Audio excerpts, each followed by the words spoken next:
நீங்களே வேண்டிட்டு போகணும். நட்சத்திரம் தெரியுமா? என்ன நட்சத்திரம்? சுவாதி. அப்படியே ராவோட நட்சத்திரம் அதெல்லாம் தான் சொல்றாரு.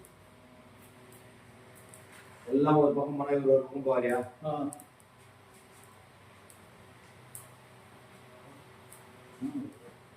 போடியா. சுவாதி நட்சத்திரத்தில் பிறந்த காளி உபாசகர் தேவராஜ் அவர்களை வேண்டுதலாக நிறைவேற்றி தர சுவாதியாரு புரிவாயாக.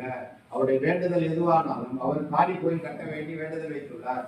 சுவாதியை வருக, சுவாதியே அருங்க, பரவுசாஸ்திரம் அர்ப்பணம், நிறவயம் அர்ப்பணம், கற்பனாதீதம் அர்ப்பணம், நிர்விகாரம் அர்ப்பணம். காளி உபாசகரான ஐயா தேவராஜ் அவர்களின் வேண்டுதலை யாகத்தில் சமர்ப்பித்துள்ளோம். அதனோடு மூலிகையிடம் சேர்த்து அவருடைய வேண்டுதல் யாகம் நிறைவேற்றி தர இன்று சங்கல்பம் வைத்துள்ளோம். சங்கல்பம் சமர்ப்பயாமி. காளி உபாசகர் தேவராஜ் அவர்களுக்கு அவருடைய வேண்டுதல் யாகம் நிறைவேற அபிஜித் முகூர்த்த வேலையில் சிறப்பாக யாகம் செய்து வேண்டுதல் நிறைவேற்றி தர சிறப்பு மூலிகைகளால் அர்ச்சனை செய்கின்றோம், அபிஷேகம் செய்கின்றோம், ஆராதனை செய்கின்றோம், யாகத்தில் சமர்ப்பிக்கின்றோம். தத்தாவஸ்து.